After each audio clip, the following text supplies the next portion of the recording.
buenos compañeros, misioneros y misioneras. Al fin podemos, aunque sea interactuar con el apoyo de la tecnología, para dar las orientaciones pertinentes que van a guiar este informe final.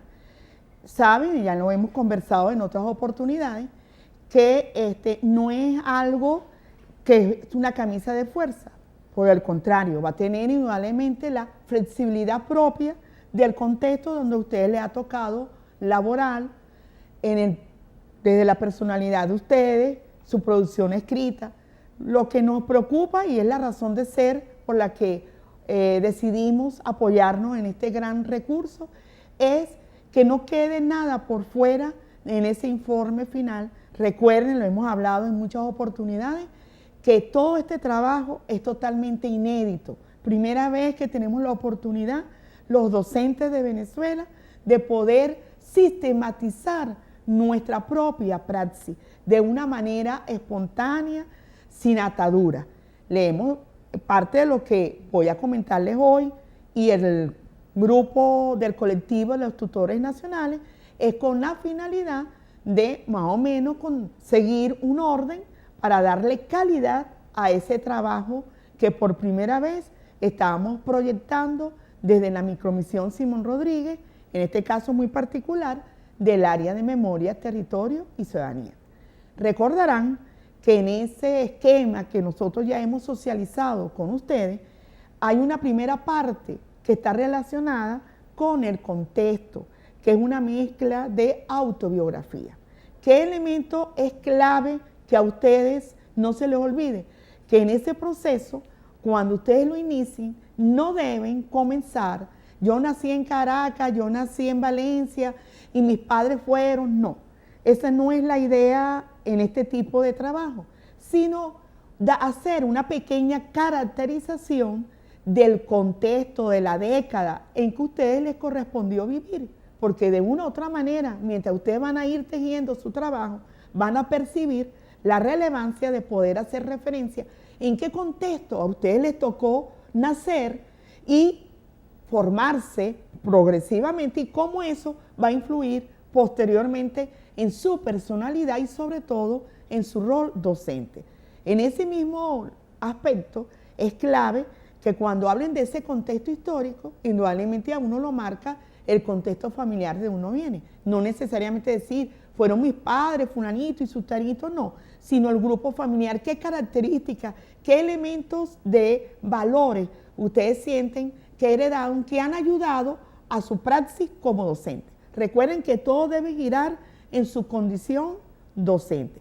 Y en ese mismo aspecto, como no solamente el aspecto familiar, sino el contexto donde uno se ha venido desenvolviendo, y fundamentalmente cuando nosotros nos hemos iniciado ya en nuestra carrera docente. ¿Cómo fue ese proceso de formación? ¿En qué universidad, en qué institución nos vinimos formando? ¿Cómo nosotros recordamos que fue ese proceso académico? Y sobre todo, ¿por qué? Porque es muy pertinente que en la medida en que ustedes vayan relatando ese proceso de formación que obtuvieron en una institución específica, el contraste que ustedes vienen percibiendo a medida que se han venido formando en la micromisión Simón Rodríguez. O sea, ¿qué de nuevo le ha deparado a ustedes? ¿Qué de nuevo, qué de impactante le ha deparado a ustedes insertarse en la micromisión Simón Rodríguez y específicamente en esta área de memoria, territorio y ciudadanía? Entonces, en ese mismo contexto, un poco percibir qué es lo que más le ha llamado la atención luego de ese proceso de caracterización, para darle relevancia a su praxis educativa. ¿Cómo ha sido ese proceso de vinculación con estos estudiantes? ¿Qué aspectos ustedes han detectado que es una problemática que es necesario abordar? Y cómo este proceso de formación en la micromisión Simón Rodríguez los ha ayudado a hacer lo que nosotros nos pusimos de acuerdo y vamos a denominar el diagnóstico, la caracterización de ese grupo de estudiantes. Recuerden que nosotros lo establecimos desde el programa del eje de investigación, acción y docencia. Entonces, en ese proceso, en esa área, nosotros comenzamos precisamente haciendo una caracterización de nuestro grupo de estudiantes, saber de dónde procedían, cuál era ese contexto familiar, para que nosotros, teniendo esa referencia, podamos indudablemente contextualizar nuestra praxis pedagógica. ¿Cómo ha sido ese encuentro con ese proceso de contextualización de nuestra praxis pedagógica y cómo nosotros, a partir de ahí, con todos estos insumos que nos viene dando el proceso de formación de la micromisión, hemos empezado a develar en primer lugar y después a tratar de solucionar, que es uno de los aspectos importantes en ese aspecto. Ahora bien, ¿qué nos ayuda a nosotros desde el punto de vista científico? Vamos a denominarlo así, en este elemento científico-social. ¿Qué nos ayuda, qué aporte nos puede proporcionar una orientación para darle un hilo conductor a este trabajo de sistematización de nuestra praxis pedagógica? En este caso, recuerden que también les enviamos desde el inicio un material de apoyo. Recuerdan que, modestia aparte, forma parte de aquel trabajo de ascenso que yo realicé, que el Ministerio de Educación me publicó y que nosotros se los dimos de un principio. Ahí nos sustentamos en lo que era el método autobiográfico. Entonces, como este método autobiográfico, sustentado en Reggetti y después para la sistematización, sustentado en Oscar Jara, nos va a ayudar a darle ese elemento, ese toque de cientificidad social a nuestro proceso de sistematización de la praxis pedagógica. Ahora bien, ¿por qué no vamos a sustentar, qué nos motiva a sustentarnos en el método autobiográfico?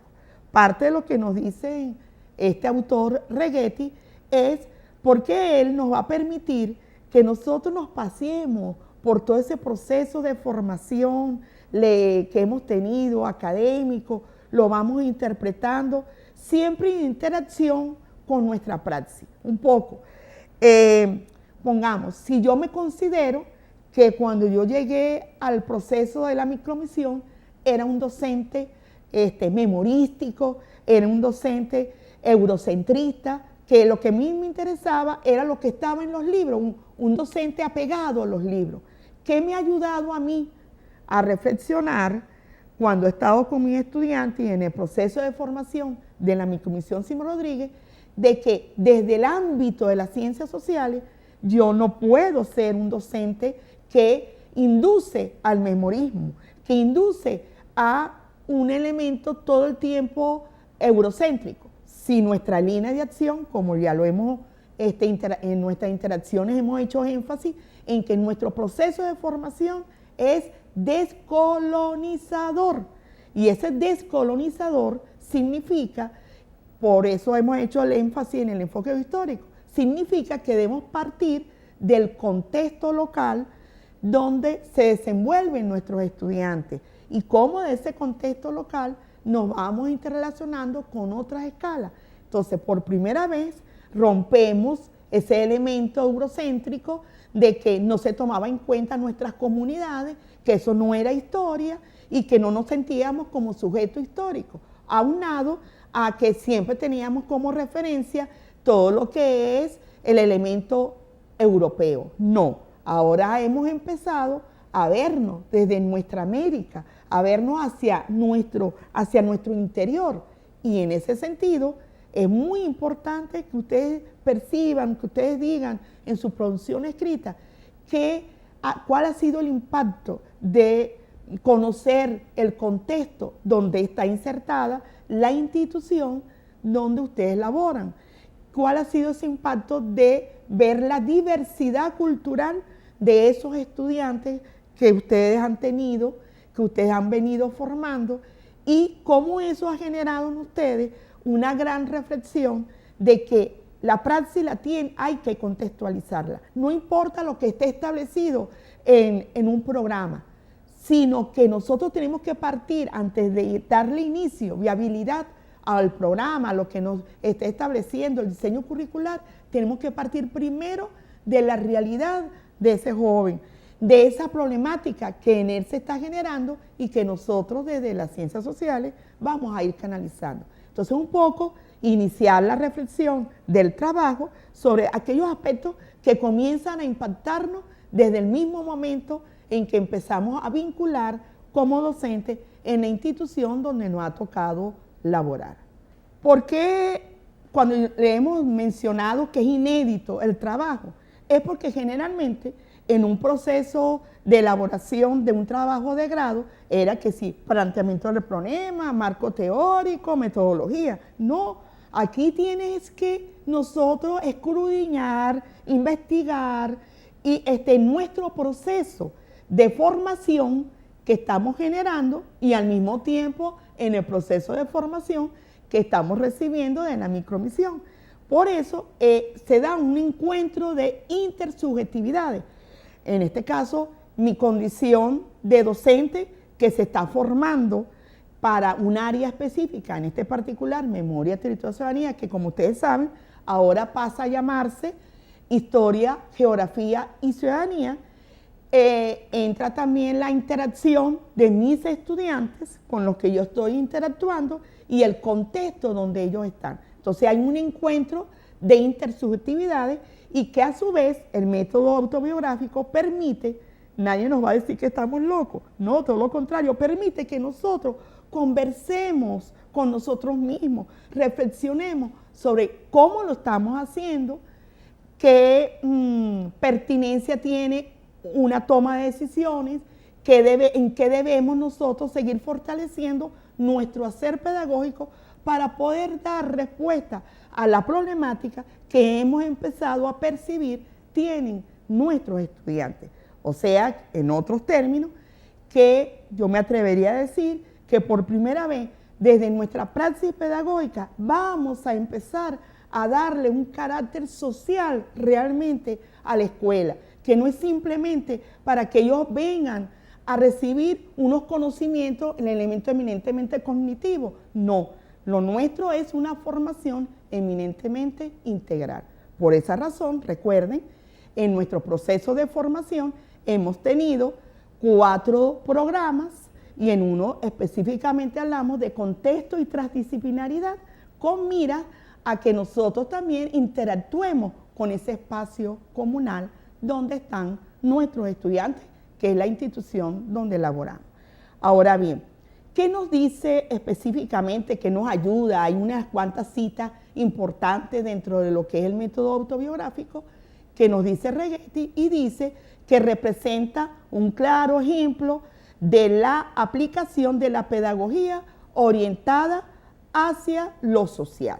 Y eso es nuestro trabajo, eminentemente el elemento social y un elemento social que a su vez está impregnado de aspectos culturales y de cuando hablamos de cultura hablamos de lo familiar.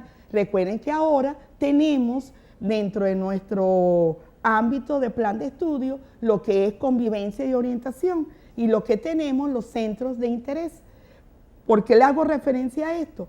Porque no necesariamente ustedes su proceso de sistematización de su praxis lo van a centrar en cuando han abordado dar, de acuerdo al programa, Memoria, Territorio y Ciudadanía o Historia, Geografía y Ciudadanía. No, también si les ha correspondido ser docente de convivencia, de orientación y convivencia, y a partir de ahí han tenido un proceso de interacción con sus estudiantes bien interesante, cónchale, también es pertinente que su informe final gire en torno a esas vivencias, a esa experiencia. Quiero comentarles, por ejemplo, el del caso de una compañera del estado de Aragua, del estado Vargas, que ella mencionó, profesora, yo estoy trabajando lo que es el trenzado con mi grupo de interés. ¿Sí? ¿Cómo? ¿Por qué el trenzado? Bueno, estoy trenzado y planchado. Fíjate que ella me dijo así, trenzado y planchado. Y yo le dije, me gusta lo del trenzado, pero no lo del planchado, porque recuerden que hablamos de lo de descolonizar. Si ella habla del planchado, entonces está negándose su condición de afro-venezolana, que ella quería desarrollar precisamente allá en Las Tunitas. ¿Por qué sirve lo del trenzado? Porque a través de ahí podemos manejar la huella africana que está en esa parte a lo largo de costa a costa que tenemos en Venezuela y específicamente ahí en el estado de Aragua. Y ese proceso va a significar que a medida que se va generando ese proceso de trenzado, se está trenzando la identidad afro-venezolana que está presente ahí y genera sentido de pertenencia aunado a que como es un ambiente turístico, también puede ser una forma de ganarse un dinerito en determinadas épocas del año. Y de ahí puede surgir tranquilamente también la sistematización de la experiencia de su praxis. ¿Entendido? En este mismo caso, también nos plantea muchos de estos autores la necesidad de que cuando nosotros estamos recordando, lo estamos haciendo una recordación con método. O sea, que no es simplemente echar un cuento. Fíjense por qué insisto en la relevancia de que a medida que ustedes van generando su producción escrita, ustedes vayan haciendo también una referencia de la bibliografía que los está apoyando.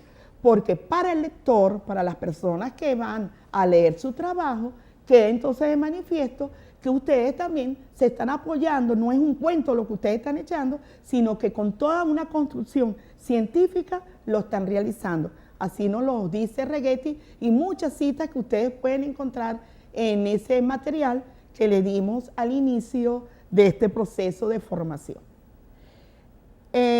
Podríamos preguntarnos cuáles aportes específicos no quisiera que se quedaran por fuera dentro de la experiencia. Y dentro de ese proceso está precisamente lo del enfoque geohistórico.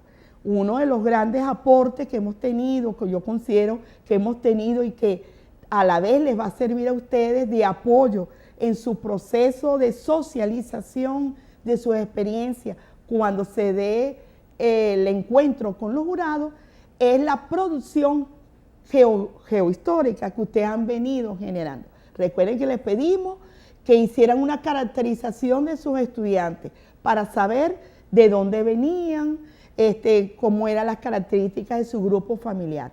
Pero recordando siempre que este proceso de caracterización geohistórica es a partir de la problemática pedagógica que nosotros estamos empezando a detectar a medida que estamos interactuando con nuestros estudiantes.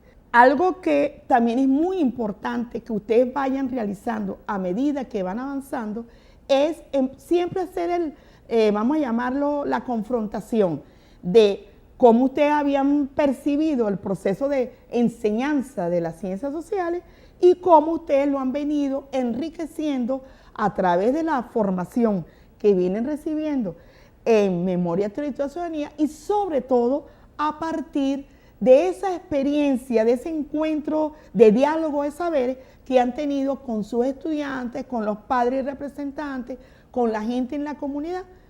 Por eso, cuando hablamos de contexto y transdisciplinaridad, que es uno de nuestros ejes de formación, es percibir cómo, de acuerdo a la pertinencia, de acuerdo al tema que nosotros seleccionamos para desarrollar esta sistematización de experiencia, tiene mucho que ver con si esa zona donde está establecida la institución educativa, las potencialidades que tiene desde el punto de vista socioproductivo, cómo nosotros nos hemos sentido generando en ellos lo de los conucos escolares y haciendo énfasis que ahí, más que sembrar una determinada hortaliza, un tubérculo, etcétera, lo que estamos sembrando es arraigo a la tierra, que ahora con esta problemática que se nos está presentando en el país, es demasiado pertinente. Fíjense, nunca pensé que podíamos tener una visión de avanzada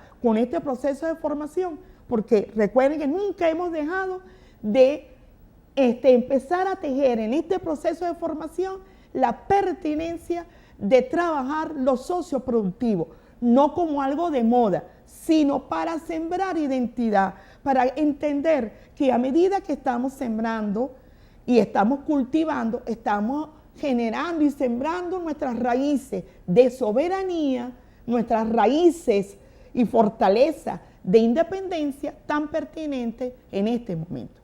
Claro, ustedes dirán, oye, la profesora Noemí se está adelantando a la parte de las conclusiones. No, porque en este proceso de sistematización de experiencia, nosotros estamos, cada reflexión pareciera que se viera como un reconocimiento a lo que hemos venido interactuando con nuestros estudiantes. Y al final, vamos a llamarlo así, el toque final de esta sistematización de experiencia estará centrado en la convergencia de nuestras múltiples reflexiones que desde esta primera parte nosotros hemos avisorado. O sea, nos vamos a pasear avisorando lo que va a ser ese trabajo final.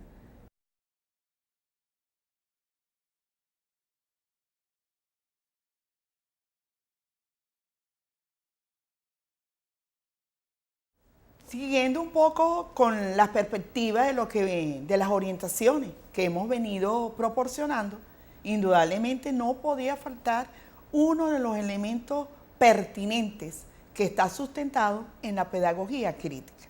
Aquí nosotros como grupo, como colectivo de la Micromisión Simón Rodríguez, tenemos que hacer sentir esa gran diferencia. No es un simple trabajo donde vamos a hacer un análisis, una descripción de lo que nos ha acontecido. No, prácticamente es como si en una manera permanente nosotros estamos dialogando con nuestra producción escrita. Y cuando decimos dialogando con nuestra producción escrita, es reflexionando, es haciendo interpretación de todo lo que nos ha venido aconteciendo en este encuentro con la Micromisión Simón Rodríguez y muy especialmente con nuestra gran alegría que sentimos cuando hablamos de memoria, territorio y ciudadanía. Entonces, en este particular, todo el tejido de la producción escrita tiene que estar impregnado de la pedagogía crítica, uno de nuestros ejes bandera que hemos estado trabajando de manera articulada en ese proceso de formación que ustedes han tenido todos estos viernes y sábados a lo largo de estos 2 años, prácticamente 2 años y medio. ¿Cómo percibimos nosotros lo de pedagogía crítica en esa producción escrita? Cuando hacemos referencia, como se lo dije anteriormente, a ese proceso de descolonización del pensamiento. Y descolonizar el pensamiento es establecer permanentemente una confrontación, cómo veníamos nosotros formados de nuestras instituciones, nuestras casas de estudio, y qué ha acontecido distinto desde que nos hemos incorporado a la Micromisión Simón Rodríguez y en ese proceso de formación, de encuentro de saberes con nuestros facilitadores, con nuestros compañeros participantes. Un poco ir avisorando lo que les mencioné anteriormente, de que nos estamos conformando como una gran comunidad de aprendizaje. Y esa comunidad de aprendizaje se percibe cuando nosotros hacemos una producción reflexiva, crítica, de todo lo que hemos venido viviendo, experimentando en nuestra praxis pedagógica a lo largo de estos 2 años. Ahora, es importante que nosotros nos preguntemos permanentemente qué, por qué y para qué de nuestra praxis. Entonces, ese qué que estamos haciendo, con qué lo estamos haciendo, cuál es la intencionalidad que tiene mucho que ver con ese por qué y sobre todo ese alcance que tiene que ver con ese para qué. Indudablemente, todo este proceso que hemos venido construyendo está sustentado en un proceso permanente de transformación. Ahí donde se va a percibir de manera conjunta el qué, el para qué y el por qué.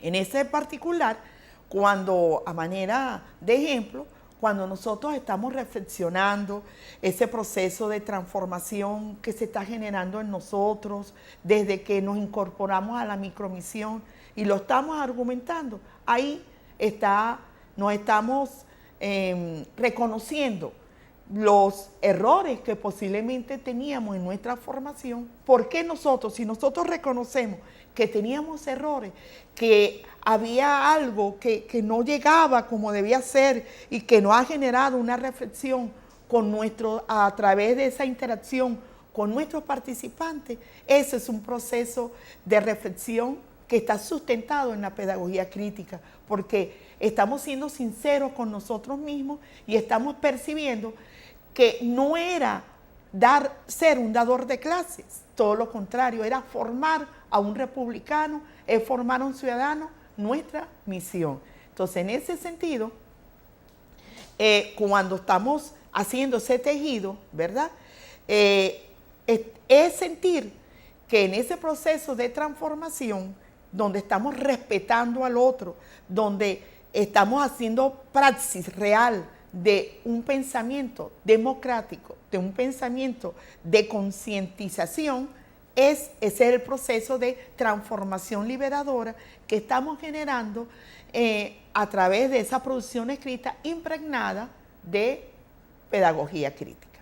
Entonces, un aspecto clave que nosotros tenemos que hacer es cuando nosotros estamos haciendo reflexión y vamos incorporando en esa producción escrita nuestra opinión, al argumentarla y si la sustentamos con un autor, lo hacemos de manera crítica. Por ejemplo, siguiendo los parámetros de Simón Rodríguez, quien nos avisoraba tal aspecto, he podido sentir en el momento de interacción con mis estudiantes que he ido logrando tal y tal y tal proceso. Ahí ese aspecto está impregnado de pedagogía crítica, porque nosotros estamos reconociendo nuestras debilidades y las fortalezas que estamos adquiriendo y que hemos venido fortaleciendo en ese contexto de comunicación con los otros compañeros, porque esto no ha sido un aprendizaje en solitario, ha sido en un proceso de comunidad. Y recuerden que hemos estado hablando mucho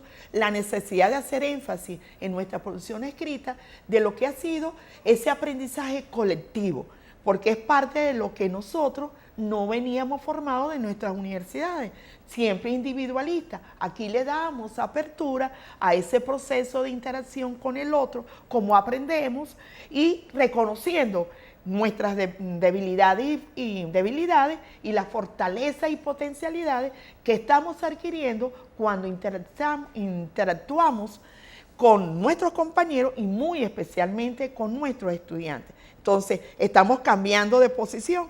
Ya no es una praxis pensando en nosotros, en lo que nos da como estatus. No, estamos pensando en que nuestro hacer es en función de nuestros estudiantes y el contexto comunitario y familiar de nuestros estudiantes. Entonces, en ese sentido, es lo inédito de este proceso de sistematización y donde se puede percibir ampliamente que nosotros nos hemos impregnado de la pedagogía crítica, hemos estado comenzando a develar procesos descolonizadores, cuando sobre todo nos apoyamos en ese proceso cartográfico sustentado en el enfoque geohistórico y establecemos desde nuestra comunidad o desde el ámbito donde está nuestra institución, comenzamos a establecer, de acuerdo a una problematización que se ha generado en el aula, comenzamos a establecer interrelaciones.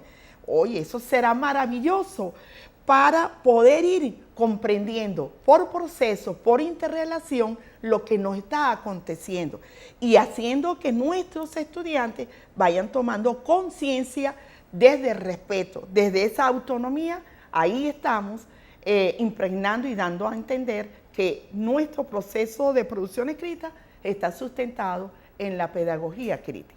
Algunos otros aspectos que pudieran ayudarnos a develar está cuando hemos sido respetuosos, cuando dejamos que nuestros estudiantes expresen su opinión. Un ejemplo que yo siempre, cuando hemos interactuado personalmente, les he mencionado que una maestra que va escribiendo, democracia es la libertad de expresión, y de repente algunos de nuestros estudiantes nos dice, maestra o profesora, y nosotros le demandamos a que hagan silencio. Eso es contrario a lo que venimos diciendo, ¿verdad?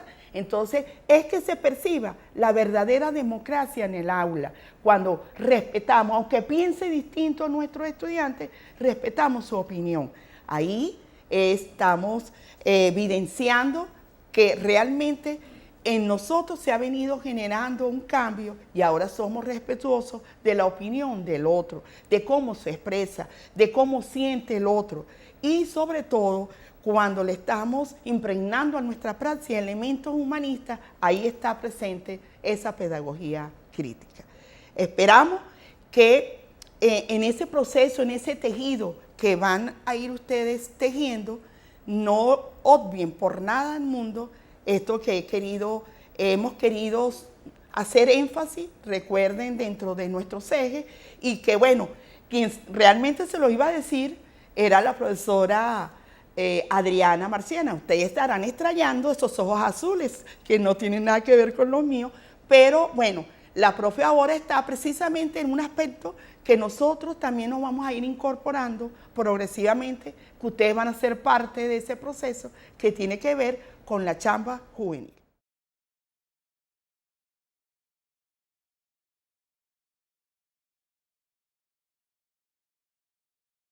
En este aspecto del informe final, se espera de nuestros participantes del programa de formación Memoria, Territorio y Ciudadanía que comprendan, expliquen científica y pedagógicamente lo que acontece en su espacio, en ese lugar de vida y en ese lugar de trabajo, que pudiéramos llamar un eje primario de acción y de reflexión desde nuestro programa de formación.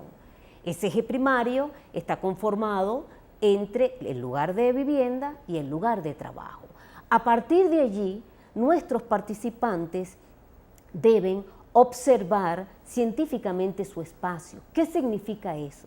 Observar sus formas espaciales, esas formas derivadas de las prácticas sociales, bien sea económicas, sociales, políticas y culturales, con mayor especificidad que observar el mercado, la plaza, la iglesia, los colectivos organizados, el flujo vehicular, el flujo de pasajeros, entre otros indicadores y variables que acontecen en la dinámica del espacio. ¿Para qué? Para que desde allí nosotros podamos elaborar nuestros programas de enseñanza, concatenar con lo que aspira en la colección Bicentenario, con lo que aspira el Plan de la Patria, con lo que aspira el programa de formación en Memoria, Territorio y Ciudadanía, que a fin de cuentas abona a lo que es el proceso educativo transformador y liberador. Desde nuestros lugares de vida y de trabajo comienza la transformación del ciudadano y la creación de conocimientos pertinentes en estos momentos de cambios y transformaciones educativas. ¿Qué proponemos a los y las participantes en este sentido? Proponemos el mapa comunitario con base en el enfoque geohistórico.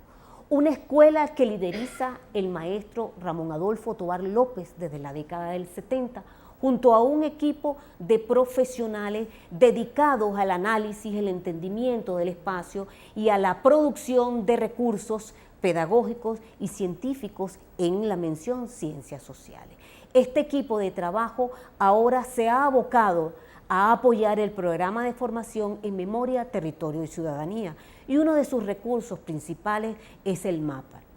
El mapa como recurso de investigación y de enseñanza. A partir de la investigación nosotros enseñamos. Específicamente, ¿qué es el mapa comunitario? El mapa comunitario se entiende como la representación gráfica del diagnóstico social, económico, político y geohistórico de la comunidad. Es el dibujo representativo de lo que acontece en nuestras comunidades, es el dibujo que vamos plasmando y que va expresando a través del tiempo el movimiento y la dinámica económica y social de nuestro lugar de vida y de trabajo. Por supuesto, este lugar de vida y de trabajo, que sería el eje primario, se va concatenando e integrando con otros espacios de mayor amplitud territorial y de mayor nivel de complejidad económica, social, política y cultural, entre otros aspectos. A manera de ejemplo, desde nuestro lugar de vida y de trabajo, podemos explicar lo que acontece en nuestro país y a escala mundial, por aquello de que el espacio no se explica solo, sino en el contexto de las relaciones, y eso es importante tenerlo en cuenta. Solamente en esa medida podemos encontrar la especificidad del lugar dentro del contexto de relaciones que ustedes van a precisar en la medida en que se aboquen a observar científicamente el espacio donde trabajan y donde hacen vida sus alumnos. Es una representación gráfica del diagnóstico social, económico, como dije, político y geohistórico de la comunidad. Este mapa es un recurso metodológico para la investigación desde la geohistoria y desde el programa de formación en memoria, territorio y ciudadanía. ¿Por qué es un recurso metodológico? Porque involucra escalas de análisis espacial que pueden moverse dialécticamente entre lo local, regional, nacional y mundial. Por eso es que las intervenciones extranjeras en estos momentos de revolución no nos pueden parecer extrañas y tienen sus efectos sobre nuestros espacios, sobre nuestra vida cotidiana. Por eso es que nuestra vida cotidiana se explica en el contexto de las relaciones, y a eso es lo que nosotros llamamos escalas de análisis que pueden moverse dialécticamente, es decir, voy desde lo nacional a lo regional, a lo local y vuelvo a lo mundial para dar una explicación de contexto de lo que ocurre en mi patria, en Latinoamérica y en el mundo. El mapa es un recurso metodológico porque genera visión de conjuntos y subconjuntos espaciales. Esto no solamente tiene que ver con los aspectos físicos naturales del lugar donde vivimos, sino también tiene que ver con los conjuntos culturales, los colectivos sociales, los colectivos religiosos, los colectivos políticos, donde me quedan las áreas de comercio, donde me quedan las áreas de desempeño político, donde me quedan las áreas de desempeño cultural, y todo va a depender del interés del investigador. Por eso es que el mapa genera tantos conjuntos y subconjuntos espaciales como intereses al investigador. A manera de ejemplo, nosotros podemos saber con la cartografía comunitaria, con el mapa pedagógico, qué conjunto de alumnos nuestros vive más lejos, los que viven más cerca, para saber quiénes llegan tarde a nuestras escuelas. El conjunto y el subconjunto también nos va a permitir precisar aquellos niños con mayores niveles de atención, aquellos que se desempeñan por sí solos, aquellos que tienen alguna carencia especial. Por eso nosotros tenemos que analizar, no solamente desde el punto de vista espacial, sino pedagógico, nuestro quehacer investigativo. El mapa también permite jerarquizar y problematizar desde el diagnóstico pedagógico y espacial, tal cual como lo hemos señalado. Nosotros desde nuestro lugar de vida y trabajo y junto con nuestros muchachos podemos encontrar situaciones, temas generadores para enseñar que están seguramente consustanciados con la propuesta de contenidos de la colección bicentenaria, con la propuesta política de nuestro plan de la patria, con nuestra ley orgánica de educación y con nuestra Constitución de la República Bolivariana de Venezuela. Allí, desde lo real concreto, desde la realidad pensada e intervenida científicamente, nosotros podemos jerarquizar y problematizar desde el diagnóstico pedagógico y espacial. Podemos precisar o determinar las áreas vulnerables de nuestro espacio, los lugares con mayores problemas económicos sociales, aquellos lugares donde se pueden recrear, dónde están nuestros museos, dónde están nuestras escuelas para llevar a nuestros muchachos. Pero también podemos detectar en el diagnóstico pedagógico quiénes son los que tenemos que prestarle mucha mayor atención. ¿Por qué el mapa comunitario es un recurso pedagógico? Seguimos insistiendo en eso, porque puede ser construido y reconstruido al ritmo de los acontecimientos sociales y las eventualidades de la naturaleza. Si el mapa es tan dinámico como la sociedad, porque de ella deriva, evidentemente que el mapa no puede ser una representación que caduque en el tiempo. El mapa hay que irlo constantemente renovando con nuevos indicadores sociales. Tal es el caso, y a manera de ejemplo, lo que ocurre en Choroní, elaboramos una cartografía en cierto momento, pero los acontecimientos que están ocurriendo hoy en Choroní implican, y necesariamente tiene que ser así, elaborar un nuevo mapa donde podamos detectar las áreas vulnerables de nuestro pueblo del litoral para tomar las medidas políticas, económicas y pedagógicas necesarias para prevenir a futuro esos embates de la naturaleza. El mapa es un recurso comunitario porque comprende, a través de él se comprenden procesos de ocupación espacial articulado al contexto histórico nacional.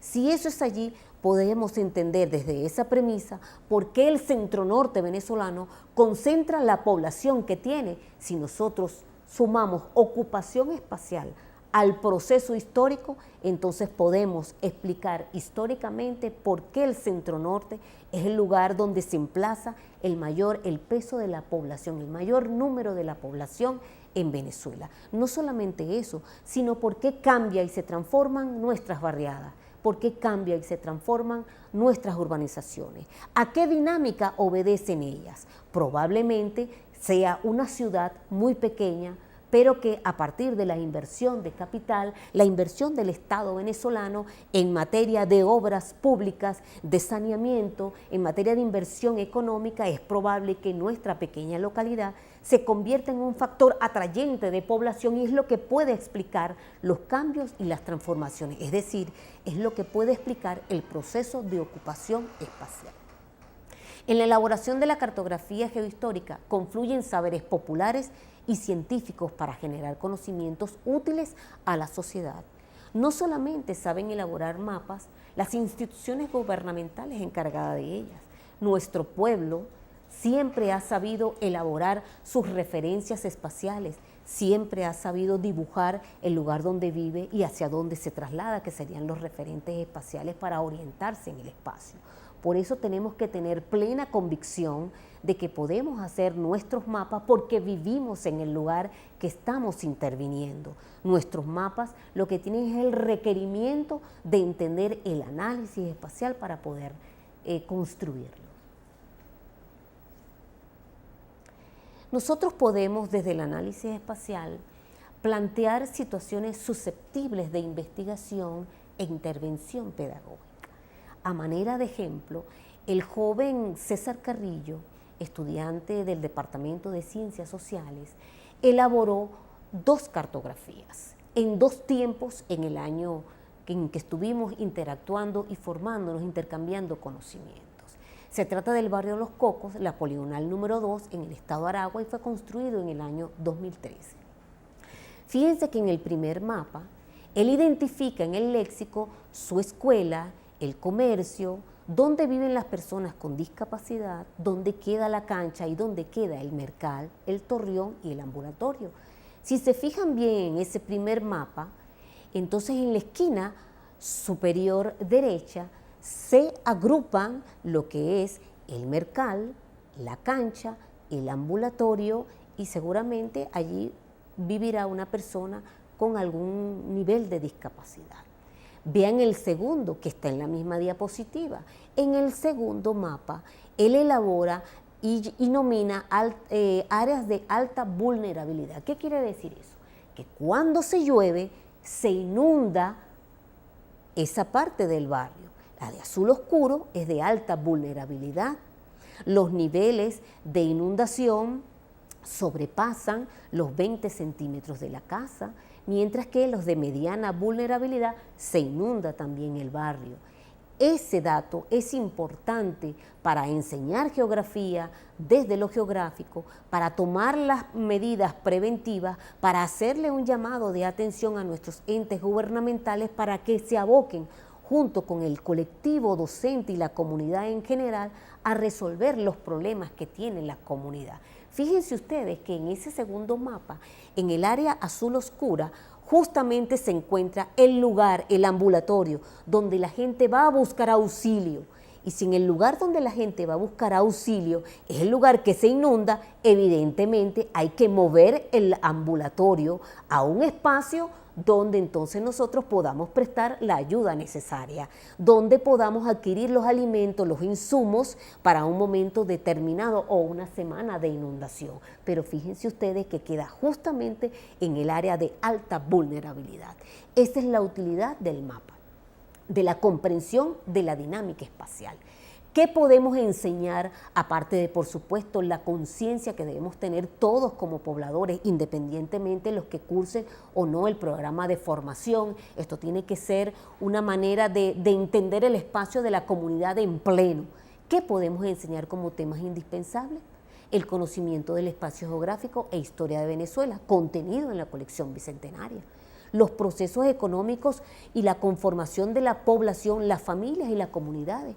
Importaría saber de dónde nacieron las personas que ocupan ese lugar, el barrio Los Cocos. ¿En qué momento, en qué periodo histórico se trasladaron probablemente del llano venezolano, de los Andes venezolanos, del oriente venezolano hacia el centro norte venezolano? Entonces, con lo cual pudiéramos darle respuesta a las familias y a las comunidades que hacen vida en el sector Los Cocos. Pero también podemos generar temas como migración campo-ciudad, proceso de ocupación, la toponimia, es decir, ¿por qué se llama barrio Los Cocos? ¿Será que se sembraba mucho coco en la Venezuela agraria? Y ese era un producto primario necesario para la producción de aceites u otros derivados. Entonces lo que es el lugar y su significado también es importante rescatarlo en el análisis espacial. Aspectos técnicos para elaborar la cartografía comunitaria. Como les dije en un principio, todos podemos elaborarlo. Comenzamos con el plano del lugar en blanco, sin información, sin ningún tipo de información. El croquis del lugar en donde nosotros vivimos y trabajamos. Luego el mapa debe contener su marco, su título, sus subtítulos, su léxico, su posición geográfica del lugar de estudio, el referente norte y la línea tempo espacial y los constructos explicativos. Este aspecto número 2 lo vamos a ver ya con un desarrollo propiamente del cartograma. El título, por supuesto que tiene que estar consustanciado con la investigación y los subtítulos van a derivar en los aspectos que yo quiero resaltar en mi mapa. Evidentemente yo tengo que tener una posición geográfica del lugar de estudio con respecto al contexto que lo rodea, o como lo dije anteriormente, mi espacio primario, mi eje primario, se articula con otros espacios de mayor amplitud territorial y complejidad económica y social. Ahí es lo que nosotros llamamos mi posición geográfica, es decir, el elemento en el conjunto para poder explicarlo. Un referente norte, una línea tempo espacial, porque mi mapa debe indicar en qué periodo yo hice mi investigación, cuántos tiempos tengo o cuántos tiempos pude alcanzar en mi investigación. Parto evidentemente del presente, esa es la metodología, partir del presente e ir al pasado y regresar al presente para dar las explicaciones necesarias. El mapa puede contener representaciones pictóricas, es decir, dibujos, una casita, una vaquita, una mata de coco, una mata de maíz, unas gallinas, todo depende del lugar donde estemos realizando nuestra investigación, puede ser en el campo o en la ciudad, pero también puede tener representaciones geométricas, es decir, son figuras proporcionales al dato que estamos manejando, circunferencias, triángulos, rectángulos, flechas, entre otros. Estas últimas deben ser, como les dije, proporcionales a lo real concreto, es decir, proporcionales al dato que estamos utilizando, bien sea que derive del Instituto Nacional de Estadística o si nosotros mismos hemos levantado la estadística contando el número de personas que se montan en la camioneta y se van a dirigir hacia una ciudad determinada, contando el número de casas, contando el número de solares que pueden ser potencialmente utilizados para un proyecto socioproductivo, contando el número de barriadas, contando el número de urbanizaciones. Esa data, esa representación geométrica tiene que ser proporcional al dato que estamos utilizando. También debe contener representaciones zonales, puntuales y lineales. Las representaciones zonales, que en la diapositiva están como RZ, refieren al principio de extensión. ¿Qué significa eso? Es decir, ¿hasta dónde se extiende el fenómeno que estoy estudiando? Si el fenómeno que estoy estudiando es la pobreza, ¿hasta dónde se me extiende? Evidentemente que parto, insisto, desde mi eje primario, del lugar donde resido y del lugar donde trabajo. Y si esa es mi variable a estudiar, entonces ¿hasta dónde se extienden los niveles de pobreza? ¿Hasta dónde se extiende, a manera de investigación, la participación popular, la efervescencia de los colectivos sociales organizando y pensando su espacio? A eso es lo que hace referencia el principio de extensión. O, si mi asunto investigativo es los problemas que ha causado algún embate de la naturaleza, hasta dónde el fenómeno hizo sus estragos. Vuelvo al caso de Choroní, hasta dónde los ríos hicieron sus estragos, cuántas barriadas y cuántas urbanizaciones afectó, dónde inició el fenómeno y dónde culminó. A eso es lo que referimos con el principio de extensión.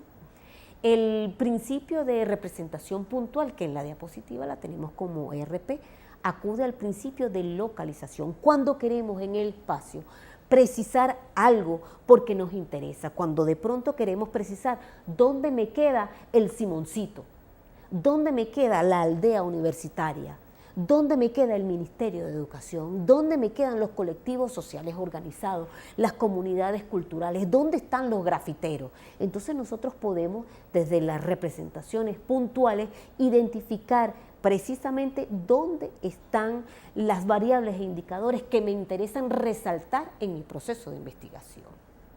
Y las representaciones lineales acuden al principio de correlación. ¿Quiénes representan lo que se llama el principio de correlación? Llamamos a eso cuando vamos a graficar lo que es el movimiento, el flujo de personas, el flujo de económico, la migración campo-ciudad, es decir, hacia dónde se mueve el fenómeno que estamos investigando. A eso refiere el principio de correlación, no solamente porque se mueve, sino la razón por la cual se mueven las personas, que pueden ser de diferentes índoles, económicas, sociales, políticas, culturales, entre otras. Bien, entonces tenemos un ejemplo de distribución espacial de la población basado en el censo de 2011, es una representación zonal. Acudimos al censo con un total de población de 27.150.000 habitantes, de los cuales tenemos 24 entidades federales. Si dividimos ese número de 27.150.000 entre 24, nos da una media de 1.131.250. ¿Qué vamos a hacer con ese dato? Que puede ser extrapolado a nivel municipal, parroquial e inclusive, e insisto, en el eje primario de investigación. Bueno, entonces vamos a representarlo en nuestro mapa. Aquellas entidades a manera, y tomando como ejemplo este mapa de Venezuela, aquellas entidades que concentran más de 1.131.250 habitantes, las vamos a colorear de anaranjado fuerte, de fucsia fuerte, de un color que represente que son las entidades donde se concentra mayor nivel de población, mientras que las otras pueden quedar en blanco o un naranja muy suave, desde el entendido de que la población, tenemos población desplegada o desplazada, emplazada en todo el territorio nacional. En esta diapositiva, a manera de ejemplo, tenemos la representación puntual. Entonces, tomamos como ejemplo el peso de la población por ciudades, hacemos la sumatoria de Caracas, Maracaibo, Valencia y Petare a manera de ejemplo. Podemos tomar los datos de nuestro lugar de residencia u otros datos que ustedes crean conveniente para desarrollar su informe final. Hacemos la sumatoria de las ciudades antes mencionadas y tenemos un total de 4.255.134. Calculamos el porcentaje aplicando una regla de 3 y obtenemos otros datos, lo que nos van a permitir inferir que la ciudad de Caracas concentra un 43% del total de la población, es decir, domina en términos poblacionales al resto de las ciudades. Y Petare se reserva un 13% del total de la población. Luego entonces calculamos los centímetros, con lo cual vamos a dibujar nuestras circunferencias que hacen mención a la representación puntual. En este caso tenemos una base de 5 centímetros, aplicamos regla de 3 y entonces obtenemos estos datos. Caracas con un 2%, Maracaibo con 1.4%, Valencia con 0,9%, en este caso serían 9 milímetros, y Petare con 0,7%, en este caso serían 7 milímetros para un total de 5. Dibujamos nuestra circunferencia cuyos diámetros deben corresponder con los centímetros señalados. Por eso es que en anterior diapositiva señalábamos que las representaciones tienen que ser proporcional al dato, no es como me parezca. No solamente eso, sino que aquí también participan las matemáticas como ciencia auxiliar de nuestro diagnóstico, de nuestra formación en ciencias sociales. Entonces, como podemos fijarnos, no solamente acude la historia en la explicación de la formación en memoria, territorio y ciudadanía, acude también la estadística, la matemática, la geografía y nuestros conocimientos del territorio. En esta diapositiva de importaciones por aduana tenemos una representación lineal. Hemos dicho que ella representa lo que es el flujo, el movimiento, en este caso, lo que entran por nuestras aduanas en millones de dólares. Asumimos entonces algunas aduanas como ejemplo. La aduana de Puerto Cabello, La Guaira y Maracaibo, cada una con sus respectivos valores en millones de dólares.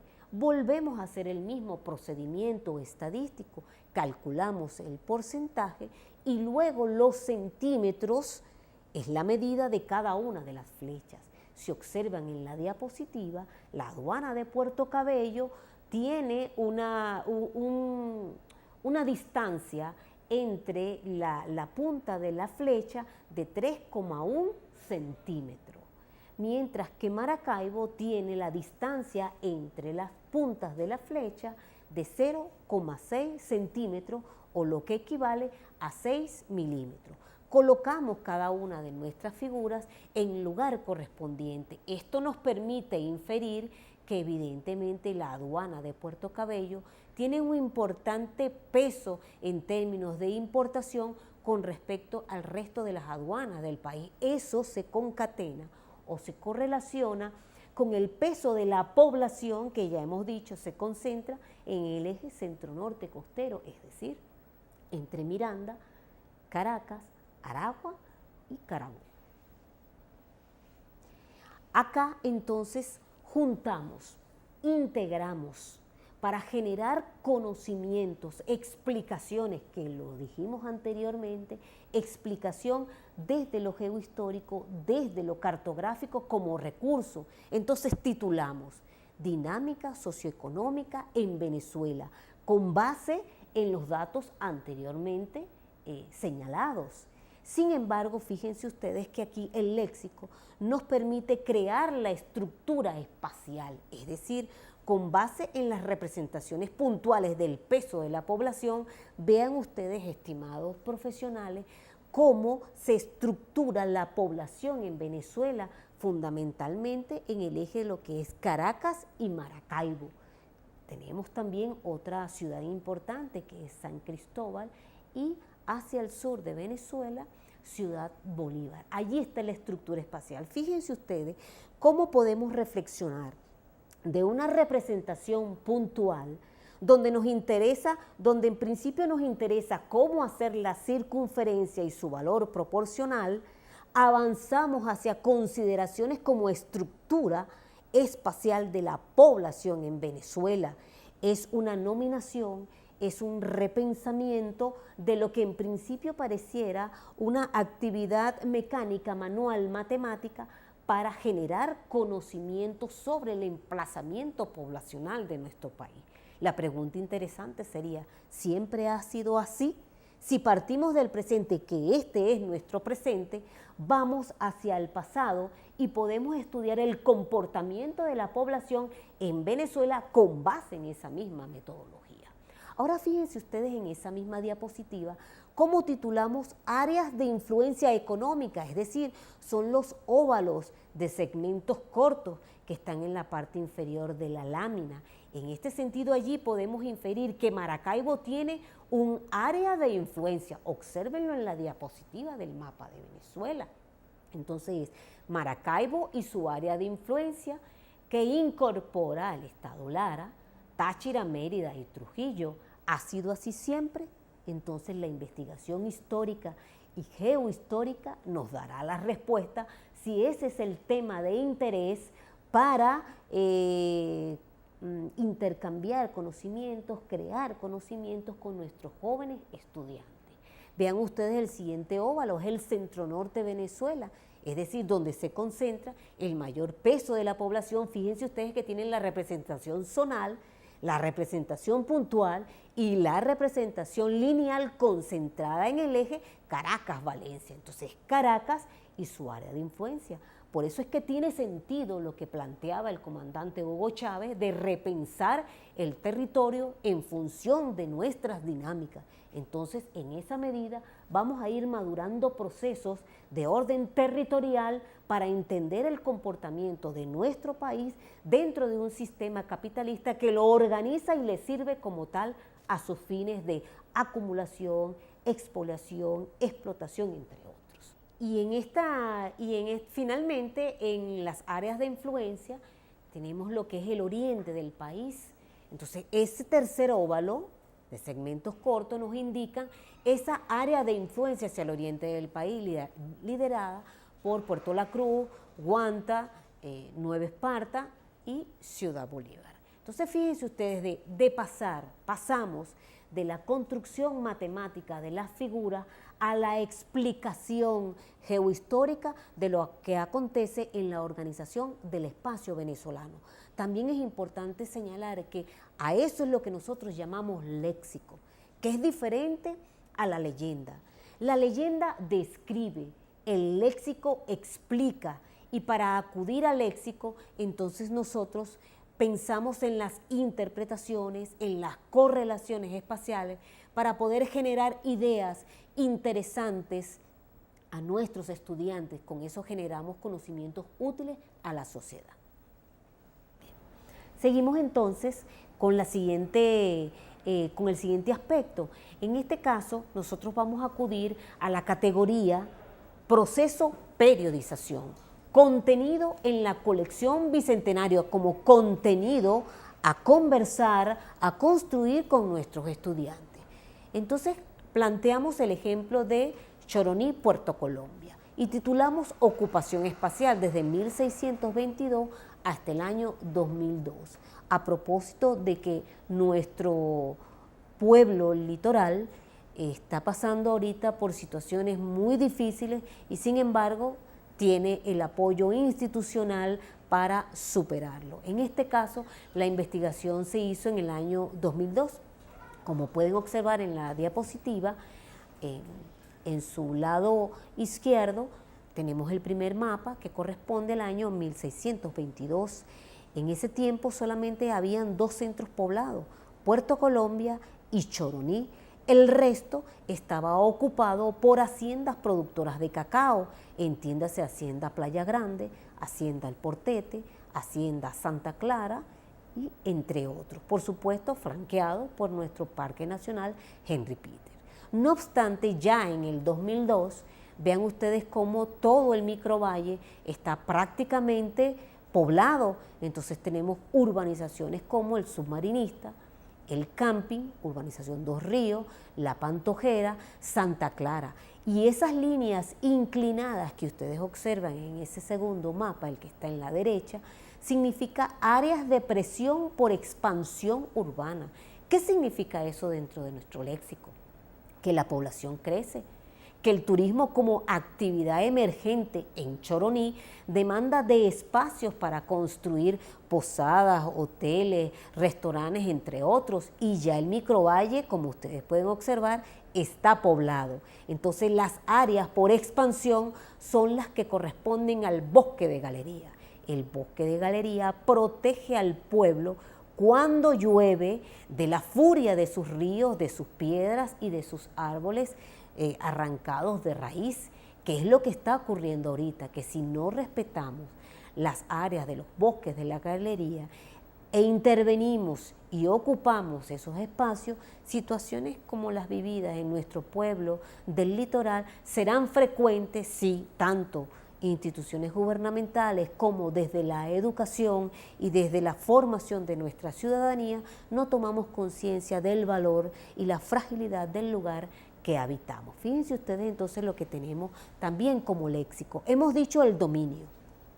El dominio que tiene que ver con la actividad económica desplegada en esos años de investigación. El dominio del cacao corresponde entonces al mapa que tienen a mano izquierda. Es el dominio del cacao donde ha habido una ocupación lenta de la población, donde solamente tenemos dos núcleos iniciales desde el siglo XVIII y del siglo XX, y donde dominan, como dije anteriormente, las haciendas productoras de cacao. Sin embargo, dentro de ese dominio hay uno que corresponde a la actividad turística, la emergente, y se asocia con el cambio de la Venezuela agraria a la Venezuela petrolera, donde la actividad turismo emerge con fuerza en nuestros litorales y, por supuesto, la ocupación del espacio se da de manera acelerada. Observen ustedes entonces el año de fundación de La Pantojera, de la urbanización Dos Ríos y Submarinista y la urbanización El Camping. Entre ellas no se llevan más de 20 años. Por eso es que entonces nosotros pensamos en que hay una ocupación acelerada del espacio. Y no solamente eso, sino que si leen más abajo del constructo explicativo, dice periodo de intrusión. Y acudimos entonces a la recién, y ya no tan recién porque fue en la década del 90, de los valles de Santa Clara, la invasión de los valles de Santa Clara.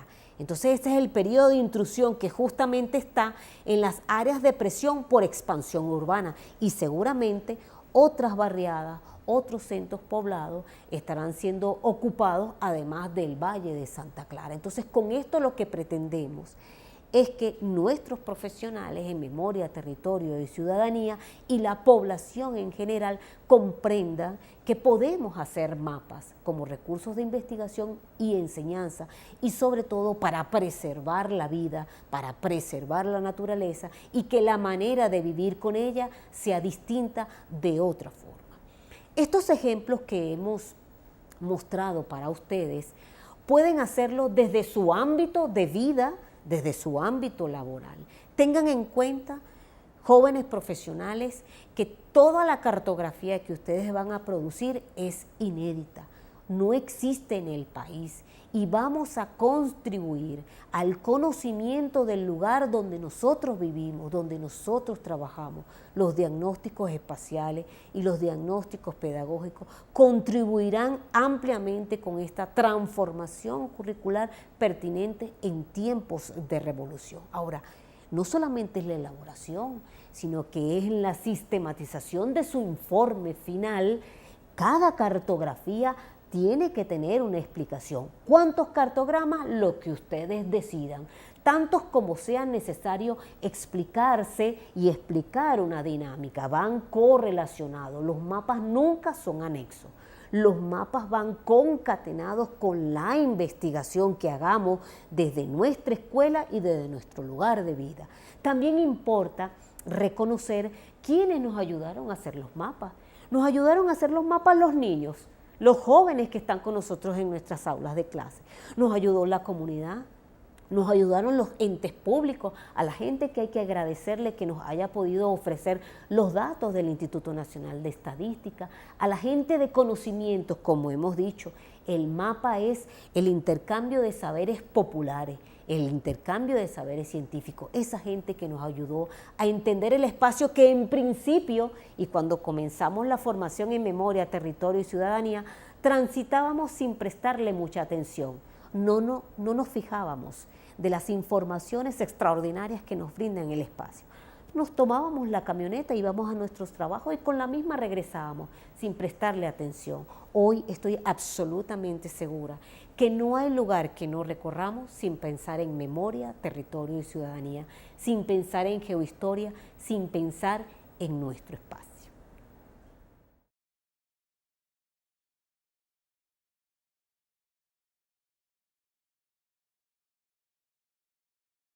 Elaborar mapas no nos debe causar angustias. Si bien es cierto, lo que hemos presentado, los mapas que hemos presentado son digitalizados quien no lo haya hecho puede acudir al recurso que ha utilizado hasta ahora, es decir, sus dibujos en sus pliegos de papel bond, sus colores, su calculadora. A esa producción cartográfica que realizamos en pliegos de papel bond, le tomamos fotografías y las incorporamos en nuestro informe para sistematizar, y así sucesivamente vamos correlacionando tantos mapas como hayamos hecho para nutrir nuestra investigación. Otro elemento importante que tenemos que resaltar es que pueden integrar e incorporar en su informe los que hayan hecho sus alumnos, porque de alguna manera es el resultado de nuestro propio trabajo con nuestros muchachos. Si alguno de ellos tiene habilidades con la computadora, con nuestra Canaima, que para eso y fundamentalmente se les dio para producir conocimiento desde su lugar, entonces la Canaimita es un recurso sumamente importante, y si hay algunos jóvenes que pueden usarla, tienen destreza y han elaborado sus mapas, incorpórenlo, porque ese es el reconocimiento del trabajo del joven y de nuestro trabajo, es la construcción del conocimiento en colectivo, entonces todo eso lo podemos traer. Además, que sirve de apoyo en la socialización que vamos a hacer del trabajo final. Podemos en el salón donde nos toque socializar, colocar todos nuestros pliegos de papel bond, todos nuestros recursos cartográficos elaborados a lo largo del tiempo para socializar. Y veremos, y estoy absolutamente segura, cuánto hemos crecido desde el punto de vista metodológico, conceptual, teórico, por cuanto podemos comparar nuestro primer mapa realizado, en donde probablemente no teníamos precisiones de los lugares, de los sitios, de la vialidad, pero que sin embargo nos atrevimos a entender nuestro espacio, a vaciar nuestros primeros dibujos, pero que luego del proceso de maduración, de buscar información, de buscar el plano en alguna institución, logramos precisar cada uno de los elementos. Esa comparación de los primeros mapas, donde no teníamos precisión, y de estos últimos, donde ya hemos madurado los procesos y avanzamos, como les dije en un principio,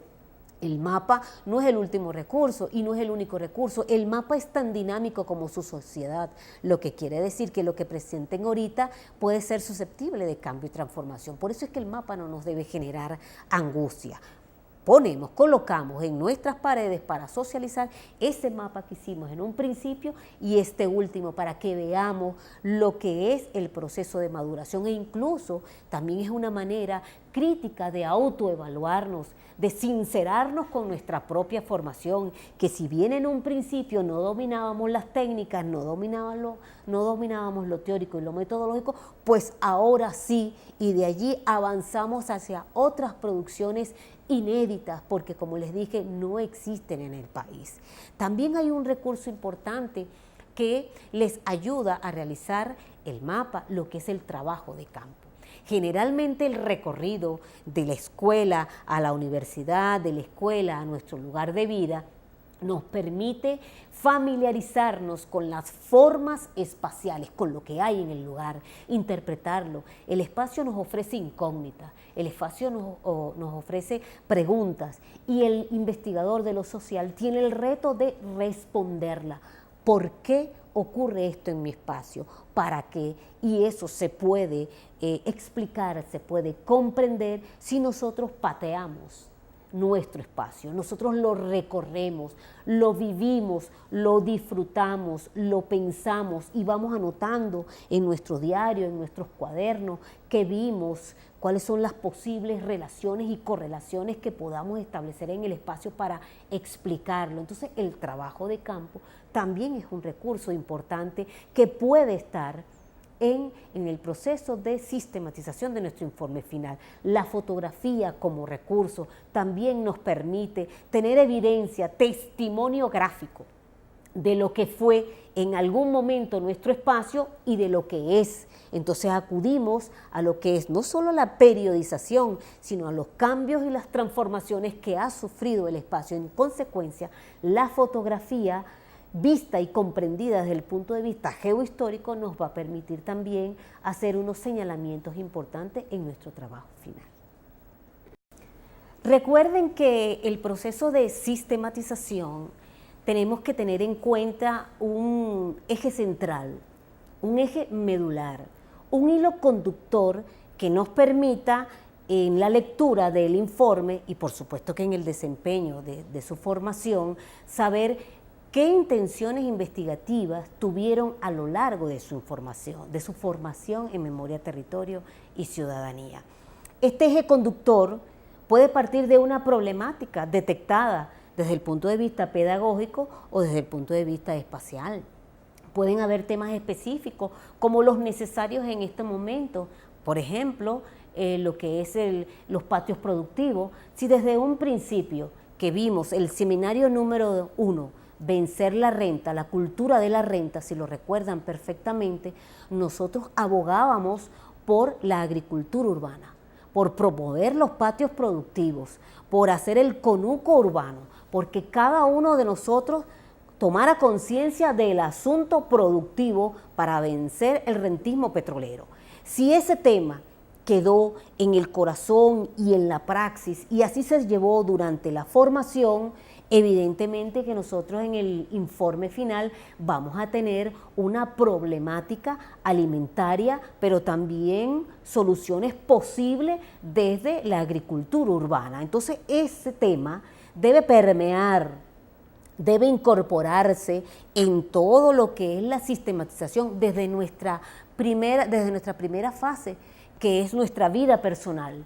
Si nuestra vida personal, en ella concientizamos la necesidad de producir, se han dado las condiciones históricas, económicas y políticas y el llamado del presidente de la República a producir, entonces ya vemos que hay concatenación en nuestra necesidad y las condiciones históricas y económicas en las cuales se nos permite o se nos pide el impulso a la agricultura urbana. Entonces, si eso es así, en nuestro proceso de sistematización, ese va a ser el eje central, los procesos productivos, los patios productivos, el conuco urbano. Y no solamente eso, sino que también tiene que estar consustanciado con la cartografía que hagamos, porque en ella entonces estará reflejado cuántos patios productivos hay en mi barrio, hay en mi urbanización, y desde ellos para poder potenciar con proyectos apoyados por las instancias respectivas lo que es la agricultura urbana.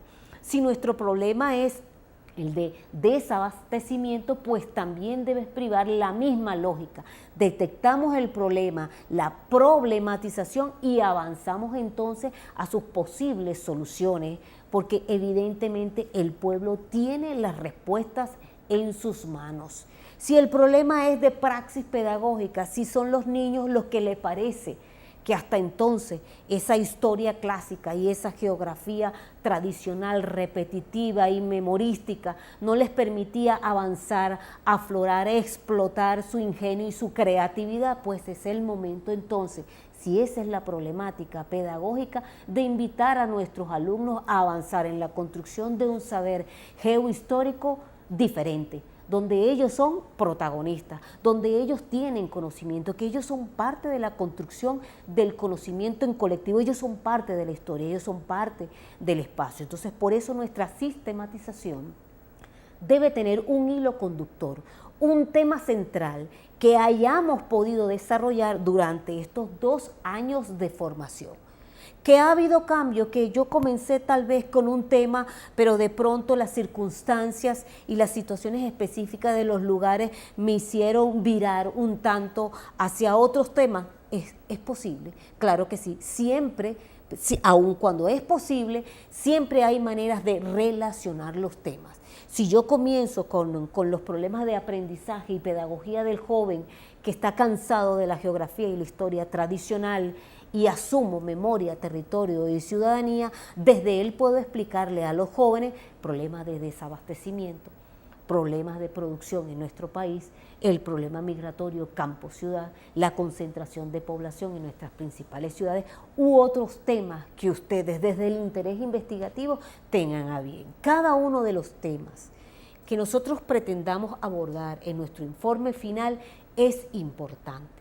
¿Por qué es importante? Porque afortunadamente el programa de formación en memoria, territorio y ciudadanía está desplegado en todo el país.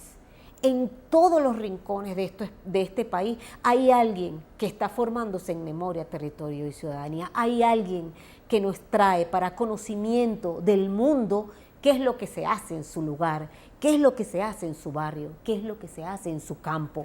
Conocimientos que no sabemos y que vamos a socializar, conocimientos que van a nutrir la geografía patria, la historia patria, la geohistoria construida desde nuestras condiciones históricas, en fin, de una educación revolucionaria y pertinente en estos tiempos.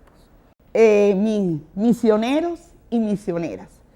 Sé que ha sido un nudo crítico el cómo iniciar, cómo comenzar a producir esta interacción con nuestros estudiantes que hemos denominado sistematización. Se me olvidó, pero es bueno decirlo ahora, que por alguna razón, y se lo habíamos dicho en otras oportunidades, la producción escrita va a ser producida a partir de la primera persona. O sea, primera persona. Uno se verá raro, pero sí, porque estamos reflexionando sobre lo que estamos haciendo. Como formamos parte de ese proceso de investigación, todo el trabajo va a estar centrado en la escritura en primera persona. Entonces, ya las otras partes que vienen posteriormente a esta orientación de la construcción del informe final, va a ir siendo parte de ese hilo, de esos hilos que se sueltan de la génesis del avance de este trabajo. Aspiramos todo el colectivo de tutores y de tutoras nacionales que este esfuerzo en el cual nos ha apoyado el recurso para el aprendizaje del Ministerio de Educación haya valido la pena, realmente haya llegado ese mensaje que no hemos podido tener person to person, y ustedes hayan sentido que estas orientaciones les han, sobre todo, ha contribuido a limar las asperezas, quitar, desanudar esos nudos, esas complicaciones que ustedes sentían al principio. Porque cuando hemos estado interactuando en algunos estados, nos decían, profesora, ustedes nos mandaron un esquema y entonces nos quitan como que la libertad. No. La idea de este esquema y que nosotros hemos venido planteando es simplemente para aclarar dudas. Tienen la libertad de construirlo como ustedes quieran, pero eso sí, que no se pierda nada de los elementos que hemos hecho énfasis a través de este material, porque consideramos que redondea gran parte de lo que ha sido este proceso de formación, de encuentro de saberes que hemos tenido a lo largo de 2 años y medio.